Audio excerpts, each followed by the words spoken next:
La normalidad democrática es que la gente pueda reunirse en una plaza, pueda debatir de política y muchas veces además hasta que no estemos de acuerdo los unos con los otros y las unas con las otras, pero que tengamos la posibilidad de intercambiar argumentos. Eso es la democracia. Durante estas últimas semanas hemos oído a algunos en los medios de comunicación decirnos que nosotros y nosotras éramos una amenaza para la democracia. Y nos lo decían los mismos que se llevaban sus ahorros a Panamá, los mismos patriotas de Suiza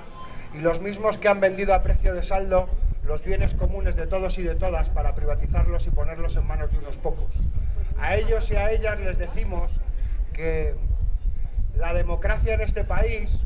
por mucho que nos hayan dicho que la trajo gente ilustre, por mucho que nos dijeran que la democracia la trajeron señores importantes, queremos recordarles que la democracia en este país la trajo la gente humilde, que la democracia en este país la trajo la gente trabajadora, conquistando espacios de libertad, haciendo, como decía aquel, defendiendo el derecho de asociación, asociándose, defendiendo el derecho y la libertad de expresión, expresándose, y defendiendo el derecho a la huelga, haciendo huelgas. Así es como nosotros creemos que se hace la democracia todos los días. Y venimos a las plazas a rendir cuentas, porque además creemos que no solamente deberíamos hacerlo nosotros, sino que todos aquellos y aquellas que somos electos por el pueblo, al final de los mandatos, deberíamos reunirnos en las plazas para contar qué hemos hecho, para someternos a la consideración de la gente que nos ha votado y de la gente que nos ha votado, para contarles en qué ha consistido nuestro trabajo. Como decía, en muchos casos hemos presentado un buen puñado de iniciativas. La primera que presentamos el día 13, cuando se constituyeron las Cortes, fue la Ley 25 de Emergencia Social. Creíamos que era importante que en las instituciones se supiese de una vez por todas que tenemos muy claro que la pobreza en nuestro país no es un fenómeno de la naturaleza, que la pobreza es una violación de derechos humanos, que la pobreza es la violación del artículo 25 de la Declaración Universal de Derechos Humanos, y que las fuerzas políticas de este país y los representantes que se encuentran en las instituciones tenemos nuestra parte alícuota, nuestro trocito de responsabilidad para hacer que cese esa violación de derechos humanos que afecta a millones de personas en nuestro país. Y lo hicimos no solamente sometiendo una proposición de ley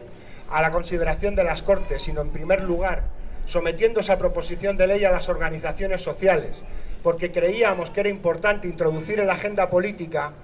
que las cuestiones importantes de este país deben ser debatidas, no solo por las fuerzas políticas, sino también por las organizaciones y los colectivos sociales, que desde el estallido de la crisis han estado defendiendo y dando la cara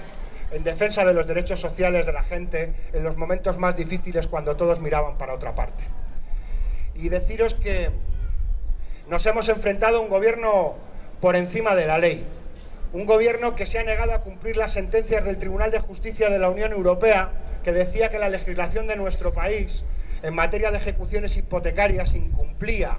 la legislación europea. Y lo ha hecho de forma reiterada, en violación de los derechos de nuestros ciudadanos y nuestras ciudadanas, y además poniendo en peligro los intereses de nuestro país, porque ahora se ha abierto un proceso sancionador contra España. Y os puedo asegurar que si nos ponen una sanción de unos cuantos millones de euros, no la van a pagar ni los directivos de las entidades financieras, ni el gobierno, que se ha puesto por encima de la ley para defender a sus amigos los privilegiados, a sus amigos los banqueros.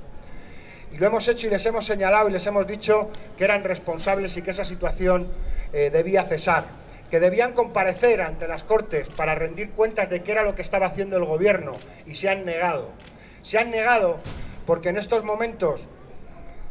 al fin y al cabo, lo que estamos defendiendo son cosas sencillas, cosas tan sencillas como que se cumpla la ley, sin olvidar cuál es la ley de leyes. Y la ley de leyes es la Declaración Universal de Derechos Humanos, los derechos de primera, de segunda y de tercera generación, los derechos civiles, políticos, los derechos económicos, sociales y culturales de la gente. Y que hoy es necesario poner en pie un proyecto político, un proyecto de país que tenga en el centro el cumplimiento íntegro de esa Declaración Universal de Derechos Humanos. Que hemos presentado propuestas para la derogación de la ley Mordaza. Hemos intentado que esa institución abriera las puertas a la gente que lo estaba pasando mal para que se convirtiera en un lugar donde se escucharan las demandas de la gente de la calle, para hacer que por una vez y durante un tiempo esas instituciones fueran las instituciones de la gente. Y en la medida de lo posible lo vamos a seguir haciendo. Hemos tenido la oportunidad y les hemos ofrecido la posibilidad de articular un gobierno de cambio al PSOE y a otras organizaciones políticas en el Congreso. Y el PSOE nos ha dicho que no. El PSOE, cuando nosotros hicimos la propuesta de un gobierno de coalición, prefirieron salir corriendo a tranquilizar a las élites con un acuerdo con Ciudadanos. Pensamos que han tenido 4 meses para reconsiderar su posición. No vamos a utilizar esta campaña para confrontar con el PSOE. Les vamos a seguir tendiendo la mano. No porque muchas de las cosas que nos dicen nos gusten ni porque estemos de acuerdo,